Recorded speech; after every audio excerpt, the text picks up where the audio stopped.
Whoa. Whoa! Welcome to another episode of Owlbear Soup. I am one of your hosts. I'm Justin. And I'm your other host, Rich. Hello. Hey, Hi. I know we've talked about the intro like on stream before, but we never talk about it off stream. So one of these days, No. we need to sit down and talk about that. Um, Okay. yeah, Yeah. Because I've got a bunch of air horns around yeah. here that I mean, whenever you're ready, just meow, meow, I meow. have my saxophone. Oh, wow. Wow. Okay, we're going to think about Yeah. this. I'm just looking around like, okay, there's my glowing skull. What do we do? Ooh, we have a few skulls around here. So the topic of the week is going to be writing adventures for others. The idea behind that is if you wanted to write for organized play, if you wanted to write for Adventures League, if you wanted to just like write your own adventures and post them wherever, that way other people could pick them up and play from the module. Both Rich and I have a little experience on both ends of this, on writing as well as running these mods. Yeah, well, we'll get into it a little bit. But first, Rich, what's going on in your life in the What is going past on week in my at least? life? Wow. The past week, the so many things always come like just at the exact same time. Yeah. This has been my break week. I haven't had any kids this week. I spent multiple days this week with no Zoom calls. It was pretty incredible. I know. I don't know what that world is I don't anymore. I don't understand. Gosh, it was wild. But I did spend it in preparation for this upcoming after-school D&D project I'm working on. And so spent this week writing the world guide Mm-hmm. for character creation and things like that. And so I loved it because I love organized play. I think it's a lot of fun, and I love factions. And one of the things I like most about Pathfinder Society, we talked a little bit about this. I know you remember they had those when you joined a faction, like during a season, you would get a little half sheet of paper and it had a bunch of check boxes on it if you did specific things during the games, and you could only like check one of those boxes every adventure, right? Right. So you get so many, and there is some sort of reward for it. And I have just built the same thing, except for kids, planning on this like just 5 adventure. Like I want people to start getting rewards at like adventure 3 and 4. And it was great. It was a ton of fun. That's awesome. Yeah. So doing that, writing another adventure, finishing up the Academy adventure finally, which I'll have out to backers this month. And then I'm also working on an adventure for Fantasy Age. Oh, fancy. I know. Yeah. Man, you're so busy. You say that, yet I spent so much time playing Destiny this week. So Yeah. how about you? Oh man, I worked this week, so you know that was fun. And let's see here. No, it was okay. And I didn't really do anything as far as gaming this week. We're taking a little bit of a hiatus from our D&D games, so I did do a little prep for when we return to that. So we'll see how that goes. But otherwise, yeah, it's just been Destiny and Umbrella Academy and Oh, good. you know, surviving the pandemic. Right. Exactly. Oh my! And I was just laughing in the chat. I see. So used Google Meet instead of Zoom. Yep. We use Skype for this, and then I did use Google Meet for a D&D campaign I was running. My game was all on Zoom. I love how I'm getting familiar with all of these things. But no, I've spent one day with no calls of any type. Oh man, that's except for our party chat when we were playing Destiny. That doesn't count. That's just count. audio. That's just audio. Yeah, no. That's just calling someone on the phone for 2 exactly. hours. Yeah. Oh man. And I started reading the first book of The Witcher. That was the other thing that I did. So. Oh wow! Yeah. Really? Yeah. So Huh. I'm What do you? I'm kind of curious. I'm kind of curious like how this is all going to turn out in comparison to like the video games I didn't really play much. It wasn't my style of video game, but I really liked the show. So we'll see. So far it's a bit different, but it's also it's not bad. It's good. Yeah. Okay. I had this experience where I watched the show. That was my first introduction, and then I started playing The Witcher 3. Yeah. And I wasn't sure that I was going to like it, but it was like on sale, so I jumped in, I grabbed it. And it was weird because it was like giving me the backstory of things I saw in the show that I didn't quite understand because show is a little, I don't know, I'll say incomprehensible a little bit at Yeah, times if you didn't know the story. absolutely, right? Yeah, there's so much timeline jumping and stuff. So Yeah. it's definitely interesting. So It was strange that in the books it's no, sorry, in the show it's Jaxier, right? And then in the game his name is Dandelion or something like that. Dandelion. Yeah, That's right. Yeah. something like that. Yeah, I haven't met him yet in the books, but I think his name is Jasker in the books as well. So Okay. but I think Jasker is language for dandelion or flower or something like that. Oh, so okay. but I don't not true facts. This is just me trying to remember things. So, all right. Well, then I think I think that kind of covers all of that. So let's go ahead and dive into this topic of the week. Yes. Oh, I'm so excited. Not only because this is what I've been doing all week, but yeah, it's just been on my mind. Yeah, and what kind of kicked us off in both of our minds was a series of tweets talking about something in published adventures called box text, as well as a Reddit post titled something something something something something. Dear Watsy and other authors, please stop writing your modules like novels. Exactly. There we go. That's the one. Yeah, and so that kind of got us talking, kind of got us thinking about like what are some of the things that we like as DMs in our published adventures, and then what are some things that we do as writers Buttercup. There we go. Thank you, Hudson. In what do we like as authors? Like what kind of things do we do to prepare and or write these mods? Right. Yeah. So wow. This is an interesting discussion because I don't even know where to start. But I know. One of the things that I kind of want to start with is that Sean Merwin, he's a very prolific writer. He's written plenty for DM's Guild. He's written plenty for D&D. He's written a lot of adventures that get a lot of play and organized play. And one of the things about his adventures is that they are easy to pick up and easy to run. You can run them, as we call them, cold, where you don't even actually have to really like prep the adventure. You just take a few minutes to do a quick skim.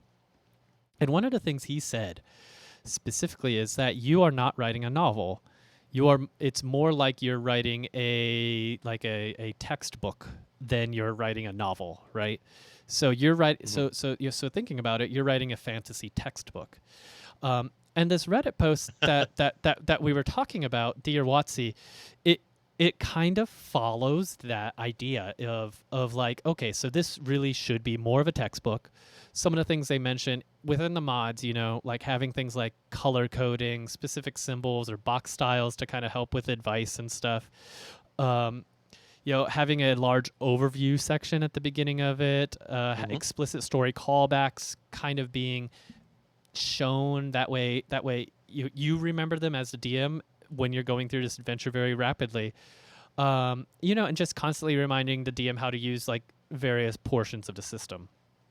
So one of the last bullet points is all in all, write the modules more like modern instructional manual or college textbooks, and much less like a fantasy novel. You should not have to read the whole 250-page module to start running a module. Yep. That part right there I find very important, right? That is when I sit down to run an adventure, I'm reading one, I know when we're writing them, it can be for a wide audience, people who have never played before. They might be running something cold. They might sit down with this text for hours and hours and hours and work through it. But right at the start, if I don't know what the adventure is, like from the first 2 pages, I get really frustrated. If I don't know what are the characters going to be, where are we headed, what's the main story, like I don't want to read the whole book in order to get the story. I want it at the start. Right. And I find, personally, that's a thing that I have done as I've written my own things, is because I want you, the DM, to get a little bit like, ooh, there's a mystery going on. I wonder what the end is going to be. And I have to force myself to be like, no, you have to tell the end right here in the beginning so that they can know exactly what all the things are. Yeah, the mystery isn't for the DM. The mystery is for the players. Nope, it's for the players. So it's funny because, this book is it is a midway point, right? So the author has a story idea. They are passing it on to the DM, who will tell the story to these other players. The adventure itself is not supposed to be the story, which is weird because I like writing stories. Yeah, and and you kind of will tackle it differently than writing an adventure for your home group too, because excuse me, because you're going to because like you mentioned, you don't know who the players or the DM is going to be for this adventure. So you need to write it in a way that everyone kind of understands what's going on, everyone's able to follow the adventure, all that type of stuff. And one of the ways to do it is look at the way that you write your adventure. When you sit down to write your adventure, you're going to write it almost, if you've listened a few episodes back, we talked about railroading versus sandbox. This is a perfect example of where you kind of want to railroad a little bit, right? You do want to give them some options and stuff, but you want a more linear story. And so when you're writing this linear story, you might do some kind of mind mapping, you might do an outline, that type of stuff, that initial work. That's not just for writing the adventure, but it's also a great blueprint for kind of an introduction to the adventure, right? If you use mind mapping and you use circles and you connecting lines and stuff, like that's the type of thing, like you could take that, clean it up, and use that as a great example of how to run the adventure, and then the DM who picks it up will be able to just pick it up and go. Right. Excuse me. Sean Merwin did a whole series on D&D Beyond about let's design an adventure, and there is one article purely about outlines and frameworks, just talking about this exact thing, right? How do you tell someone what the adventure is when you're not actually telling them what the entire adventure is? Right. Like, what are just the major pieces you got to hit up front? Where are the places where people can sandbox a little bit in this story? Things like that, you know, letting people know when they're free and when they need to go from here to here to here to here. Right. I think it's very good. Yeah. And one of the things that is kind of interesting is, if you remember, we talked about the 3-room dungeon. Right. And so the 3-room dungeon is actually a good model for an adventure as well. So you have, and if I'm going to try to remember it correctly. So you have your first room, which, that room is kind of the introduction room. There's maybe a puzzle, maybe some odds and ends. The next room, there's a combat. We expect combat in our adventures. You could write an adventure without combat, but you need some kind of conflict. Otherwise, you don't have a story. So combat, conflict, we'll go with that. And so that's room 1. Room 2 is going to be your boss fight, your conclusion, that type of thing. And then room 3 is going to be like the loot, the treasure, that type of stuff. I think there's a puzzle room. I don't remember. I'd have to go back and look at my notes for that. But the idea is solid, where you're going to have a beginning, which is going to be your plot hooks and getting your characters into the adventure. And this needs to be rapid. This needs to be fast. You have like one paragraph to get everyone wrapped into it, because you have a limited amount of pages. Unless you're writing a 250-page novel of a adventure, but that's not really what we're doing here. We're talking about like a single session, one-shot style adventure. So you have your intro, you get your players in, and then you move to the exploration portion, where and this is just a basic structure. You could change things up a little, but the exploration portion, in which that's when they're gathering information, they're learning who the enemy is, where the conflict is, they're getting clues on how to resolve it, and then you enter the major conflict, and then there's the resolution. And story 101. Exactly, right? and that's the the Western style of storytelling is beginning, middle, and end. That the rising conflict to the climax, and then the wrap up. Right. And in a lot of D&D adventures, most of those are combat. Yeah, and they could be, right? Absolutely. And that is a very valid way to write an adventure, especially for kind of organized play. You look at some of the Pathfinder D&D adventures, it's like one combat will lead to the next combat. And that's and that's not a bad way to go. That's, just an option. It's I love looking at published adventures, because there is this fundamental truth that you see in there that we don't if I'm writing a home game, I don't follow the exact same truth. Mhm. In my home game, there is a point where I just decide everybody's going to level, Right. right? They just Mhm. do. And so when I'm writing for a home game, I write story forward. Mhm. The encounters, every combat in there is there because it advances the Mhm. story. If it's not advancing the story or pushing us in the direction that we kind of want to go or explore, I don't want it in there. So I skip things like random encounters for the most part. Yeah. But a published work has to focus on, well, if you're going to get to level 3, you got to make sure you have the right amount of experience for your players. So they're going to add in combats all over the place, like these ways to generate experience, because they know that's the official way to do Right. it. And so a Pathfinder, one of the organized play Pathfinder Society projects is probably going to have 4 combats in a 5-hour adventure. Yeah.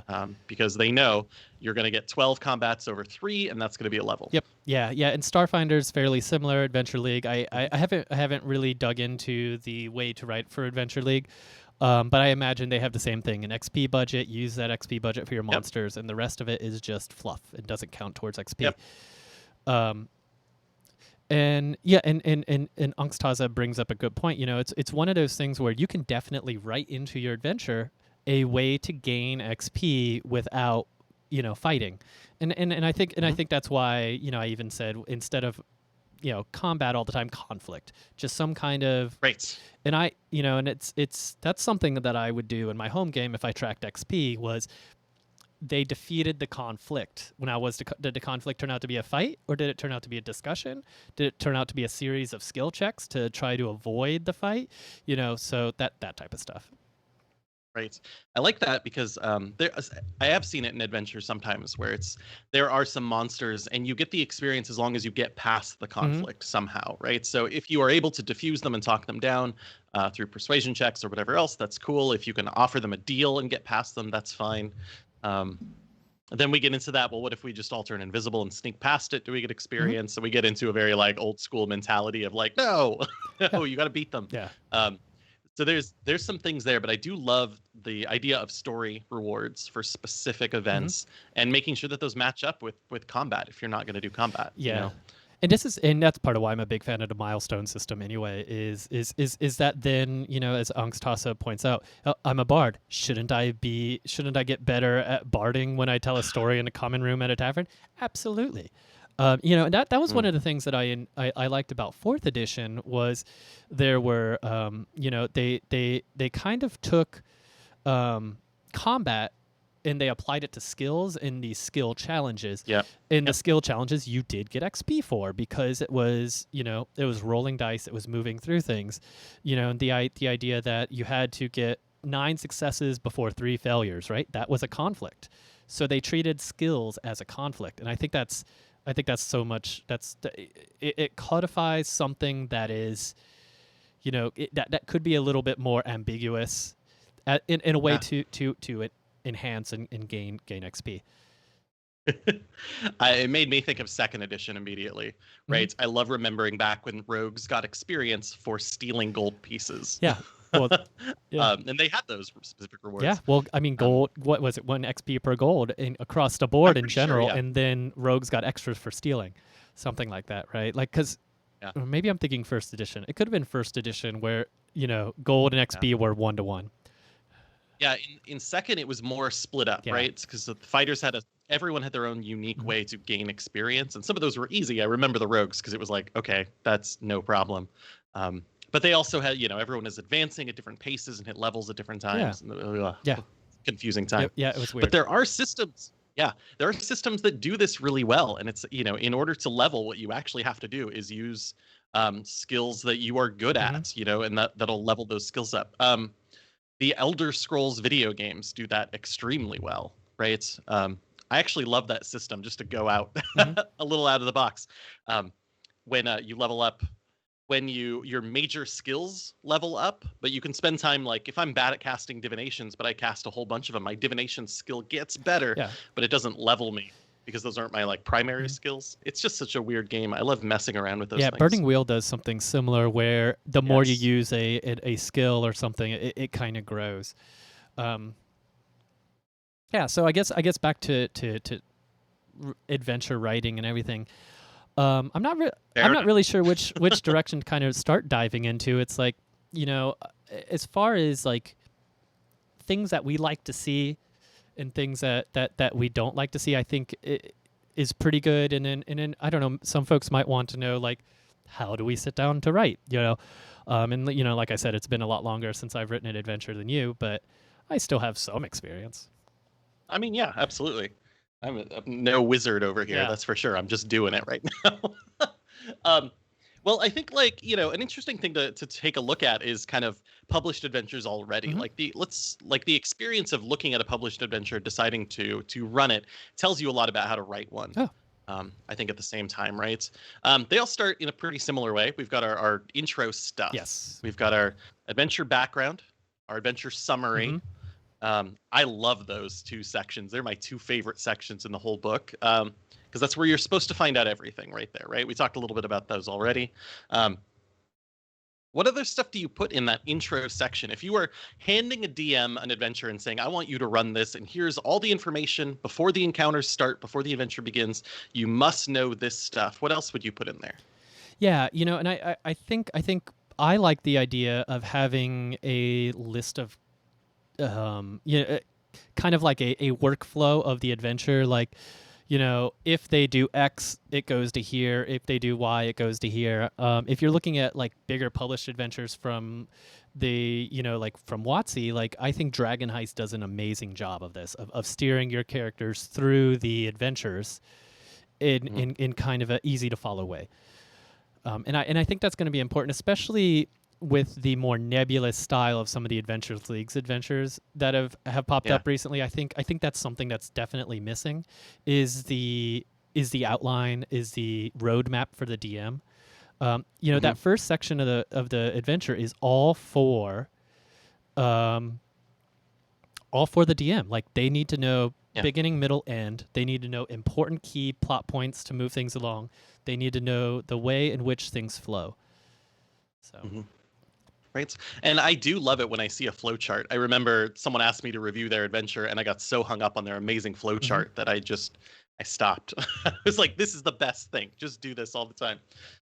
Because it was very sandboxy and people had a lot of options, but the options were presented in a way that you could, course a linear path to the end. Yeah. So being able to see all that is really good. That's a thing that I've been noticing and been focusing on a lot recently, is how to get from point A to point B to point C. And in a wider adventure, the DM's got to be able to know all that stuff right from the start. So those kind of flowcharts are very good. I love lists of characters at the start, especially in an adventure that has a ton of them. I want you to know who the characters are, what they know. I often write things like, this character knows everything of the adventure background. Okay. Because they're like the plot person. So if you need to go talk to them and you get to them and you start asking them those questions, I know as a DM I can go back and reference anything in that background for my answers. It's very helpful to know what a character knows as opposed to what the DM knows. Like, what's the difference between those? How do you parse that? I kind of want to let people know sometimes. Yeah. So I point that one out. Yeah. Let's see. So, just jumping over to chat real quick, Angstaza pointed out that Maddie Morgs last night suggested using Zeno's paradox to plot. Isn't so? I don't know. I don't know Zeno's paradox, but isn't that one where it's like, doesn't Zeno have like 9 paradoxes or something, or 12? There is a lengthy list. Okay. I use them a lot in my math classes because they're fun. They're all about infinity. Oh, okay. For the most part, it's kind of a monster. I love them. And just about pointed out, like, what is that, 2,000 years ago, something like that, the problems with infinity that were unsolvable by math, but easily solvable by logic. Just kind of to point out how math wasn't holding up. And that's, you use all of those to basically teach introductory calculus. Wow. Because that's the bridge. Okay. Yeah. Nope. Not my wheelhouse. The best one, my favorite one. Are you ready? Yeah. You ready? You see that wall over there? No. Not.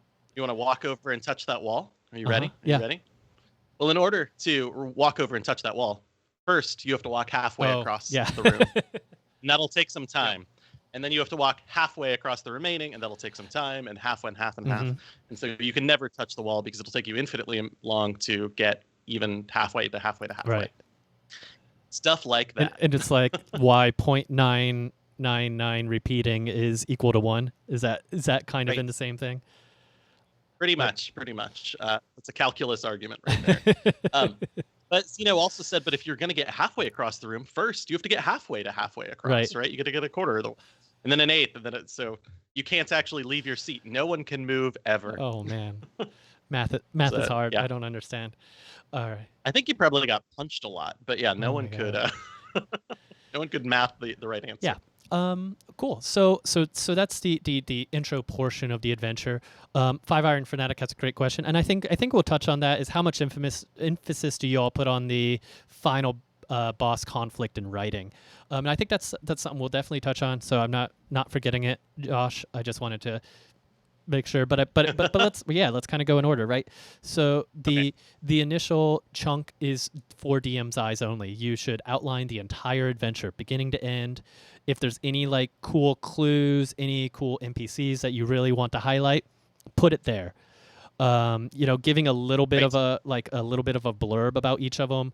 Like with you were saying, okay, well, this one knows everything, and then in my head, I'm more of a little bit of a pronunciation of said name, followed by like a little bit of personality, a little bit of description. Like ideally, I would like that page as one that I pull out and I set aside while I'm running this so that I can reference it. Right. It is your reference. I like that a lot. So, hey, good. Thanks for following. I also like. Oh, awesome. I also like to put in there stuff about interesting rules that I've added to this adventure. If there is a unique thing that you need to know, it's got to go in that introduction. Or sometimes I'll put it in the very first page of the first encounter, but I have one that's about moving around the academy, and my intent is that you're kind of running through and you as the DM decide which wing you're going to and what the scenery looks like. And I give big descriptions of those. So I want it to be up to the players where they decide to go. Yeah. So I have to call that out. Yeah, and I think noting what other rule sets you use is good. Like, oh, by the way, I use rules from Xanathar's, I use rules from Volos, and I use monsters from this source, right?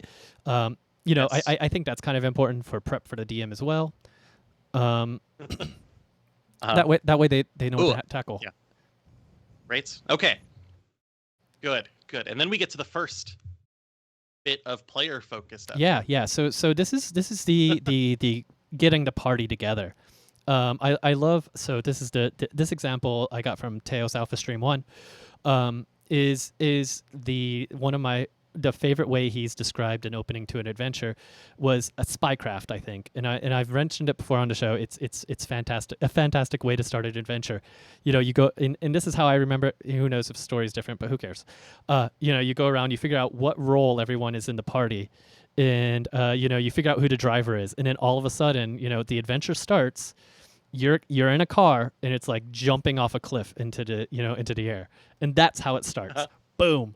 Yeah. Right. I love that. It's and there was a Ashes of Athos, which was the organized play that I got the great opportunity to write a couple of adventures for. One of the adventures, and I think this was Teos who wrote it. You start out in a cavern, and you have two wagons, and they're racing in this cavern, and you just start out in the cavern. You start mid this kind of combat where you're trying to catch each other, and he says he totally stole that from Spicecraft. Yeah, that's a great way to kind of do an intro. The one that we see a lot in organized play is using faction agents, using Pathfinder Starfinder Society. They have their officers. I don't remember what they're called. Venture captains, right? Yeah, and then they bring you into the office, and then you have a conversation about what you do. They lay out the mission for you, and then you follow it. So those are a couple of great ways to kind of get it started. And of course, there's always the starting the adventure in the tavern, right? Yeah. So, which is, I really like it when the start of an adventure begins with purpose. Mm-hmm. So I love these ones like the in media res we're doing. We're running through it. We've got combat. We've got an event right now because it stops one of the characters. Again, I don't know who the characters are going to be. Maybe they're all best friends. But I've played far too many games with best friends where one of the characters was always like, why am I even hanging out with the rest of these people? Right. And if you're all in a tavern and they're like, well, I'm going to sit at a different table, it's really hard to bring them all together. If you're in a wagon, like in a race, about to head off a cliff, that's what you got to deal with right now. So I love those very quick ways to draw people together. One of Teos ran. Oh, sorry. Oh no, yeah. Oh no, I was gonna say now that we're kind of talking about like intros to adventures. One of my favorite intros to an adventure was actually the Murder in Baldur's Gate or something like that. And it was an adventure that came out, and it was a published adventure from WotC, and it was what right between 4th edition and 5th edition, so you could kind of get the rule set for both. But it started out, there was a leader giving a speech, and all of a sudden he was attacked, and there was all kinds of arrows being shot, and and you are in this crowd of people, and the other adventurers are in this crowd, and you could be together or you could be separate. But you're adventurers, so of course you're going to fight the bad guys, and you'll be the only ones fighting the bad guys, and you're going to try to save this lord who is getting murdered, and that's just like boom, all of a sudden an adventure. Yeah. So that was really good. Right. I really like Pathfinder Society. You mentioned it, it's formulaic, right? Yeah. The start is time honored. You start in the room with the officers of the Pathfinder Society telling you what your mission is going to be. You leave to go prepare, and as you're preparing, your agents from your specific faction show up, and they hand you, like, while you're out there on the mission, consider also doing this. And you get your little side missions for the day, and then you all go. And one of the highest level, like old school encounters for that is one of the ones you can't play until you have leveled all the way out of Pathfinder Society. You have to be 12th level in order to hit like Eyes of the Ten, I think, one of these higher level ones. And they break the format finally. And it's great because you are so used to it that you're in on the joke. And I love that. Formula's fun. I do, it is a little ridiculous sometimes, that like monster of the week, let's sit down, let's debrief, get in the room and boss is going to tell you what's up and then you go do it. Yeah. But it's a very easy way to start an adventure. But at the same time, like if you're writing for organized play, that's part of the draw is the monster of the week. So, and I think that's another point like that we should go ahead and mention. A lot of this depends on where you're writing for. Are you writing for the DM's Guild? Are you writing for another site? Are you writing for Fantasy Age? Are you writing for Pathfinder? They all have their own structure, and you want to make sure to adhere to that. And usually there's some kind of guide, and make sure and follow that. But anyway. Yes. Intros can be fun. Intros can be conflict that leads to the building of a party immediately. It's the idea that suddenly these potentially 5-6 strangers are a party. Right? Or this informational like episode where I get to ask a bunch of questions and figure out what I'm doing and then go knowing that something weird might happen once I'm out there on the way, but I'm as prepared as I can be. Yeah. I love it. That intro has to hook you. It has to be grand. It has to get me invested in the story one way or another, and give me the opportunity to get my mind engaged in what we're about to be doing. Yeah. I love intros. They're my favorite. and now that I kind of think about it, like for organized play, I think I remember the intros more than I remember much of the other adventures. And then I remember the intros that are specifically different, the ones that kind of stand out. Like, I remember the 4th edition adventure where, you start like walking down a street and all of a sudden you and the other people in the party attempt to get press ganged, right? It's like, boom, instant. And combat is a really easy way to do that. It's not the only way, but it's a good way. Right. And yeah, exactly. Like, why is that happening? What, that's the mystery that you get to uncover, as a player, right? Your characters obviously know what's going on, but you as the player are slightly divorced from that, like mentally. You just don't know why yet. Yeah. I love that reveal when it comes up what's going on, or getting the hints so that you start to figure it out. That can be a lot of fun. It can also be super frustrating if it doesn't come fast enough and you're like, why am I doing this? What's going on? Yeah. But I think it can be done very well. All right, so we got the party together. The party has been brought together by conflict, has been brought together by, well, I mean, even talking with the venture captain or something is a form of conflict, right? They present the problem, and you have to solve it. So we've got the party together. they have their marching orders, as it were. You know, it's either a mystery to solve because of like all of a sudden all this craziness is happening, and figuring out where they are, or it's, you know, they're told by X, Y, and Z to go do you know, A, B, and C. Yep, they have they have a general idea as to where they're going. Now we start to provide more the kind of the biggest portion of the story, which is that middle chunk where it's that rising action leading towards that epic conclusion. And how do we tackle that? Well, I still had a question about this Oh, intro. okay, let's jump back to intro. Because we got this, but like the question that brought this up, like one of the reasons we were thinking about it was because someone posted about box text. Oh yeah. And I'm so used to organized play. Yeah. And in Pathfinder Society, the intro that the venture captain gives you is the player's introduction to the story, and it's usually 4 paragraphs long. And then there's like a bunch of text that is so you know what the character's thinking. And then there's also questions that the players might ask, and then answers to those questions. And it's usually 3 full pages of introduction.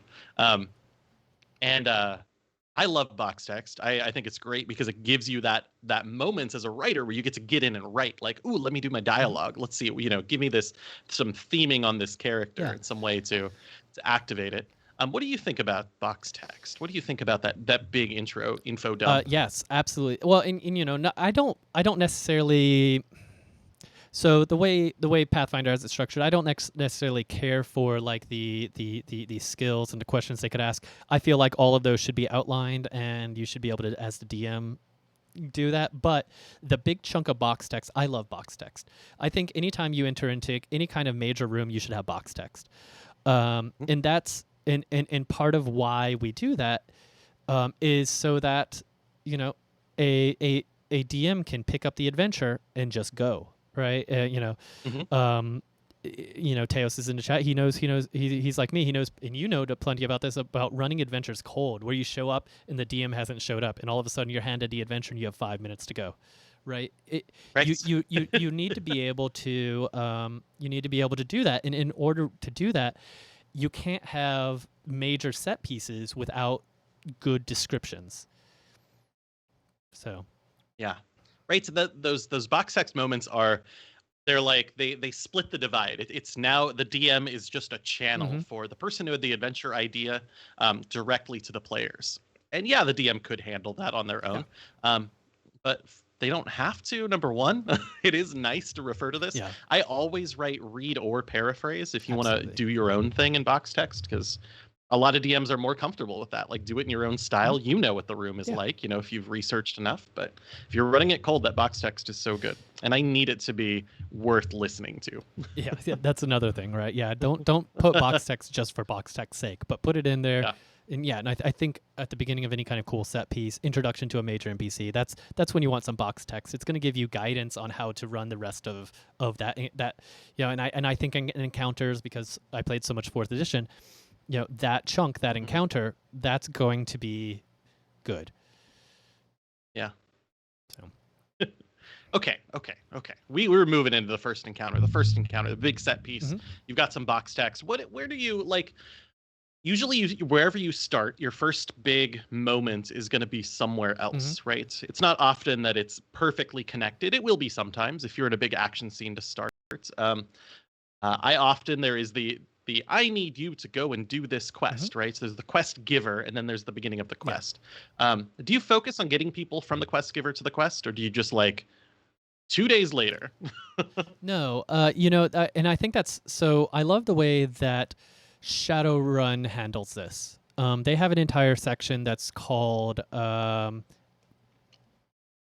something work, groundwork, something like that. Anyway, footwork. There we go. So, and the idea of footwork is that as you go into the beginning portion of the adventure, you're going to want to do a lot of investigating. And I think being able to replicate that in other adventures is going to be fantastic. And part of the thing with Shadowrun, it's like, okay, well, I'm going to go talk to my fixer. And then I'm going to spend this much money with bribing, and I'm going to hack this and gather as much information. So with Shadowrun missions, it's a little bit more direct sometimes what you think the adventure is.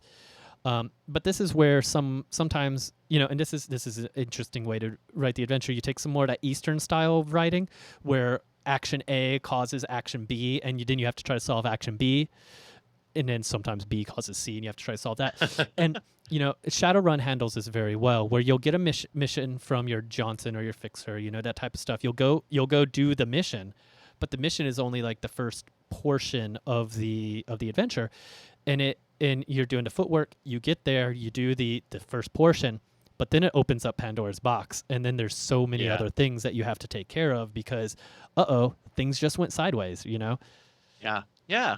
Which I like a lot. It's hard to write those things, but when it's done well, it's so cool. Like that's just a fun moment of wait, we solved the problem. Yeah. No, that can't be it. Oh no. Yeah. Yeah. And then everybody starts panicking just a little bit. Yeah, and I think that's just a real easy way to write in a published adventure, an organized play adventure, and it's a fun adventure to play. Is one where like, okay, so you're in the tavern and a bunch of goblins attack, and you go to investigate, and you find a source of the goblins, but then you realize it wasn't the goblins that was causing the problem, it's the giants up the mountain. So now you have to go take care of the giants, right? Yeah. And that's where outlining your adventure, where you want them to get to, and get to those points really comes in handy. And you can even use, and one of the things, that someone brought up is as you're writing all this stuff, and remember, you're writing most of this stuff as if it's a textbook. Someone, I forget, I think it was James and Trisico, I can't remember his last name, mentioned that when you're writing these, think about these in the form of marketing speak, right? You want to say a lot with as little as possible. And so you take your outline, you flesh it out, you write it textbook style, and using those outlines, that's how you set your set pieces. And usually you want your adventure to be 3 to 5 hours. So kind of figure out about how much time you want them to spend at each of these set pieces and move them towards that end goal. Yeah. But writing the specifics has a little bit more to do with like what the actual adventure we're writing is. Mm-hmm. Yeah.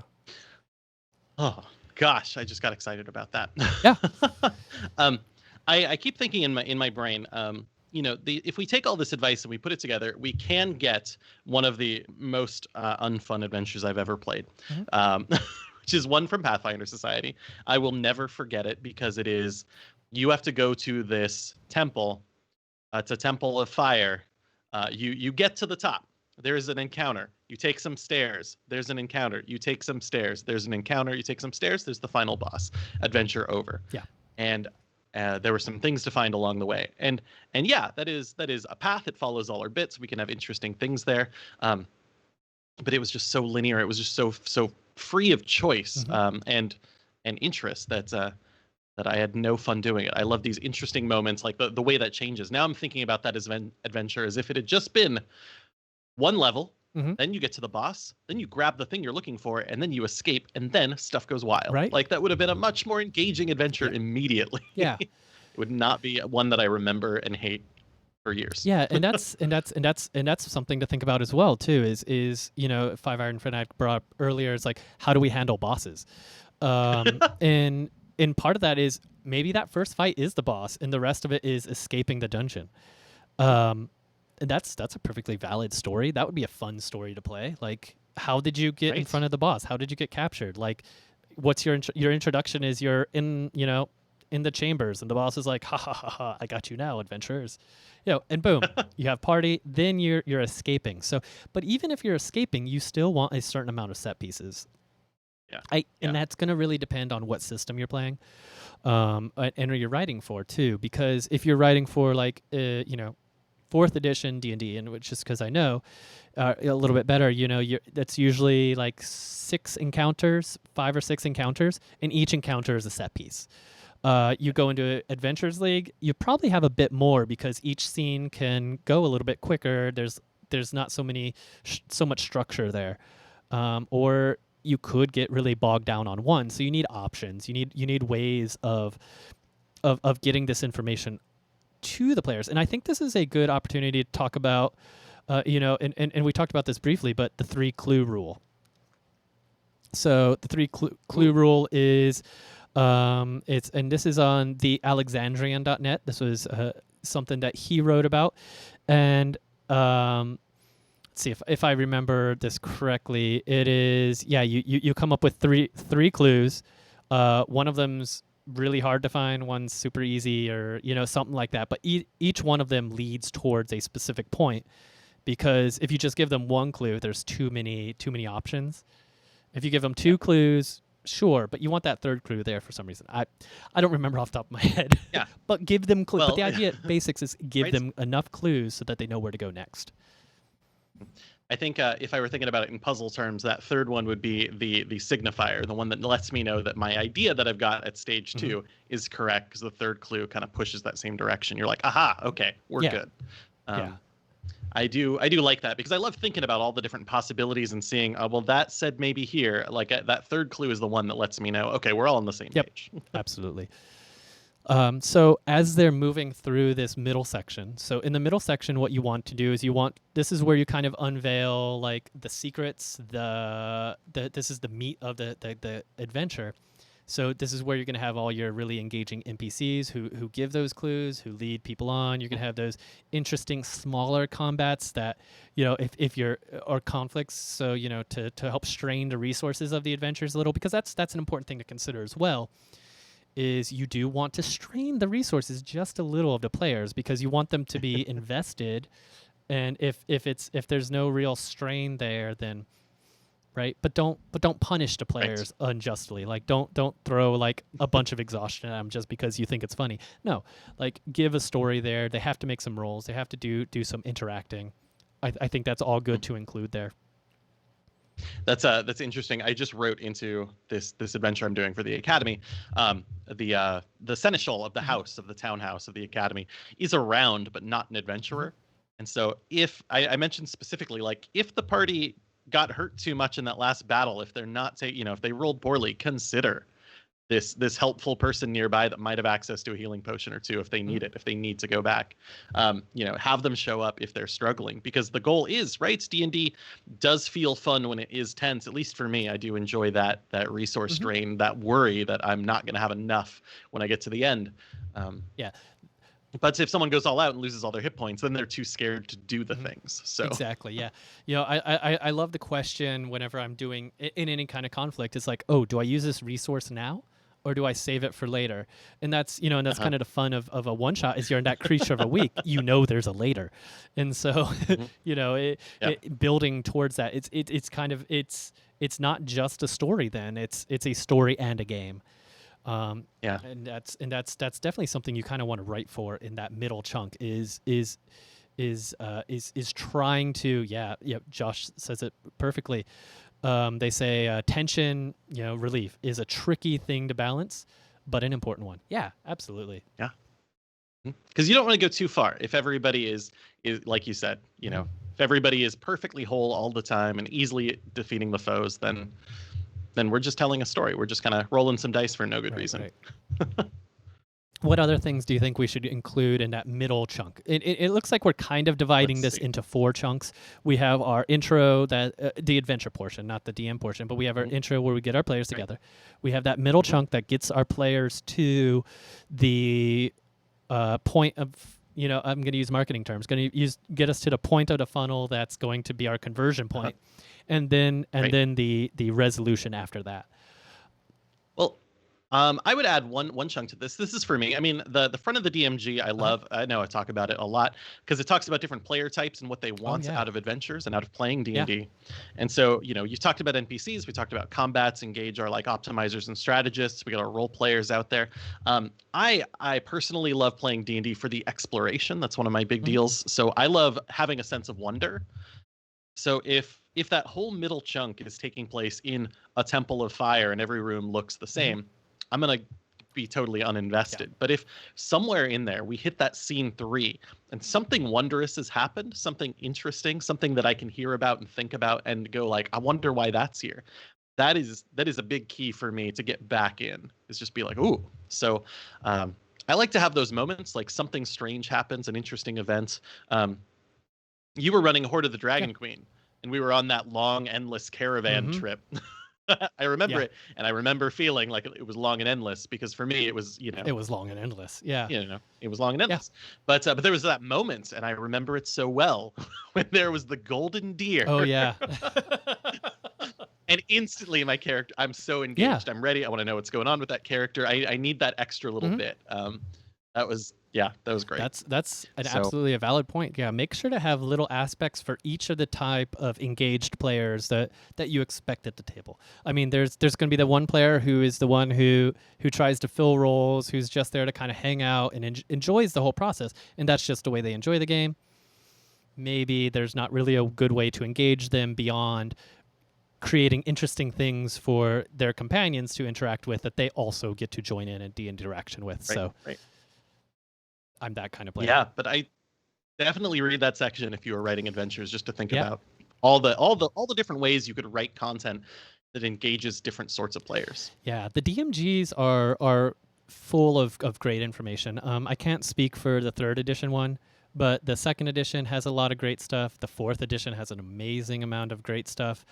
And then the fifth edition one is solid too. Like there's a lot of Yes. good things in there that's going to help you with your plotting, with your writing.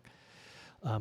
Okay, so in our middle section, we have aspects for each of our players. We have clues to lead our players Yep. to our conclusion. We have different set pieces that are engaging and interesting.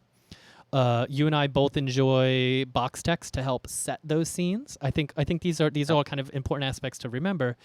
And also remember that we are writing for we're writing in the idea that somebody is going to just print this off and run it. So we've gotten to this point. We've somehow managed to create an engaging story that leads the characters to the conclusion. To the conclusion. Oh, I was going to say boss fight time, but I will tell you that I've had conclusions that don't quite involve boss fights. Yeah. Well, and I kind of changed that a little bit based on based on that micro discussion we had of like starting at the boss fight, right? Sure. Yeah. So the conclusion is the success. This is how they succeed, and this is how they upon completion of this, they get rewarded, right? Yeah. So this is this is going to be in my head. This tends to be one of the more interesting set pieces that you design. In the form of like a combat, if it's a combat and a boss fight, I want to make sure that is a very engaging boss fight. And one of the inspirations one of the places I draw a lot of inspiration from is video games. Video games do a great way at creating boss fights. I love tiered bosses. A lot of the big fights that I do in my home games are tiered. Whether the players notice or not, things change once they get to certain levels. Once again, I'm going to talk about my beloved 4th edition again. They had this amazing mechanic called Bloodied. When you got to half hit points, some things could change on some characters and some monsters. Yep. And that was a really engaging way to signify like you've reached a milestone within this combat. Now things are going to change, so prepare for that change. And I think that's something you kind of want to consider whenever you're writing these conclusions to your story. That epic, climax, as it were, is that you want it to be engaging. It doesn't necessarily need to have like multiple phases or anything, but that's a good tool to think about using when you're writing these. I like talking about engagement there because when I see a boss fight, mentioned in the chat the sadness about only having a couple of lines about a boss. Mm-hmm. A boss for me either needs to be someone I have seen coming, right? Oh God, they did all these bad things. I'm gonna get in that. They're gonna start saying something. I'm gonna punch them in the face. Combat's gonna start. It's gonna feel great, right? I love that kind of boss fight. That's a lot of fun. I also love a boss fight that I don't see coming, if it's wondrous, right? There's got to be something in there that's like, oh my God, I turn the corner and I see something. If you turn the corner and you just see a dusty skeleton who doesn't say much but starts fighting, like, I need to know why. Like, what's going on? Do they have the magic sword I'm looking for? Are their eyes like, is it actually a flaming skeleton? They burst up and I actually, worry a little bit for my own safety. What's the thing about this boss that makes it a boss? Why do I care that this is the climactic fight? And I've got to have that. For me, I love box text for this. I love monologues. I think monologues are fantastic. Are they realistic? No. No, but it's a no. fantasy trope that we all know and love, right? I love the idea of the villain like going on this like monologue, and it's like, no, you can't do anything. We're in box text zone, baby. Go Yeah. go on that monologue. Um, yeah, and also know the system too. Like for Yeah. fourth edition, like I would never throw just a single monster that's doesn't have any fanciness to it as a boss fight typically, right? You know, they would have layers, they'd have a bloodied action, maybe there would be a puzzle to solve while the combat's happening, maybe there's cool terrain, like there's different things, and this is where your players are going to pull out all the stops. So realize that too, like if they recognize that it's a boss fight, and they should, you know, they should know that this is the boss, you should make a big deal of it. Yeah. They're gonna pull out all the stops. They're gonna drop. That's when they're gonna drop all their spells. That's when they're gonna unload their big guns. That's when they're gonna, I don't know what other systems can I think of. That's when they're gonna launch photon torpedoes. I don't know. Yeah. Right. Your limited supply. That's when you bring out all the potions in your supply that you've been hanging on to forever. Absolutely. In every video game. Yeah, I often have rituals going on, like other events happening at the same time. So the party has to split their attention. You know, you can't just like dial down on the boss and do 100 damage. Like, you've also got to figure out this other problem at the same time. That stuff makes it more engaging to everyone, and everyone has a moment of like, oh, I want to work on that. Yeah, and an important thing to know is bosses can break the rules. That's it. You know, D&D has a set of your RPG. D&D has a certain set of rules. Bosses can break them. They do what they want. I am a big fan of legendary actions in 5th edition, and they are tied mostly to just the most powerful monsters. But we're going to break that in a second. They are actions that monsters get to take at the end of any other player's turn. And things like liches, beholders, they have 3 of them, I believe, that they can spend. Go to the DM's Guild. There are multiple. Just look for legendary actions. Give any boss you want a legendary action. It's so fun. Yeah. And it scares players when it's like, all right, so they've taken their turn. Now you go Paladin. Great. At the end of your turn, Paladin, you get sucker punched. And they're like, wait, what? I love giving bosses 2 initiative counts. Oh yeah. No. They get their rolled one, and then they get one at 20. They do this a lot for dragons and their legendary actions, their lair actions. Yeah. I think lair actions could be whatever, right? You know, and maybe your secondary initiative is limited in what you can do. Maybe you can't do your big blast of awesomeness again and again and again, like twice around, but I mean, maybe you can do something cool there and use the idea of lair actions and legendary actions for that purpose. Also, minions. Bosses have minions. Minions are fun. Just throw a bunch of like 5 hit point creatures at your players and just have them wipe through while they're distracted by, or, you know, that makes it harder for them to get to the boss. You know, you have this wave of kobolds as you're trying to get to the dragon. Well, that gives the dragon an opportunity to be really awesome and frightening and scary for your players. So it's just that much more of a challenge. Yeah, I've been using Mephits a lot lately. Ooh, Mephits are good. Very fun minions. Other conclusions are, you know, maybe it's a final puzzle, right? You know, you're in the example we used earlier, you're escaping the dungeon, you get to the final room, you know, it's a checkerboard floor, there's weird symbols on all of them, there's, you know, a throbbing going on in your ears from the noise. And each round, you know, maybe it's really hot in this room, so you're taking a little bit of damage, like some fire damage, like a D4 fire damage each round, or, you know, something like that. Something that's a lot of things going on, and it's just like, oh man, like how am I going to survive this? And it's awesome, right? I really enjoyed an adventure I wrote recently, which I'll be writing again for Fantasy Age, but the end of it is a decision. Like the climax is you get to a point where you have to make a choice as a party, and the end is kind of like you make that choice and then you make it happen, right? And I love that because up to then there's multiple things going on. You're kind of in a rush. You're getting there, and my goal was when you decide, there's still some combat going on, but it's mostly like you enacting your will on the situation, which is the big resolution to the whole thing, and then what you do afterwards. And I enjoy that. And then that, you know, after all that brings us to the wrap up, which, you know, which there's plenty of ways to handle this. I like box text for this, right? You know, maybe you have like 3 or 4 different options of box text based on how the adventure went. You know, if they got this many successes in the successes, or whatever. Yeah. Then you read this box text, whatever. It just some kind of box text, like that way you know where the players can head next. This is a good opportunity to drop plot hooks for the next adventure. So if you as the DM know what your next adventure is, you can start dropping plot hooks. If you as the writer know what your next adventure is going to be that you write, you could start dropping some plot hooks. It's true. And this is that kind of a great kind of wrap up area. This is where you everything settles down. This should take no more than like 5 minutes, this wrap up portion, and just kind of like brings the energy down, and everybody can kind of lean back in their chair and go, yeah, I did it. Right. It feels so good. I love organized play always has it's also a very what's the word I'm looking for?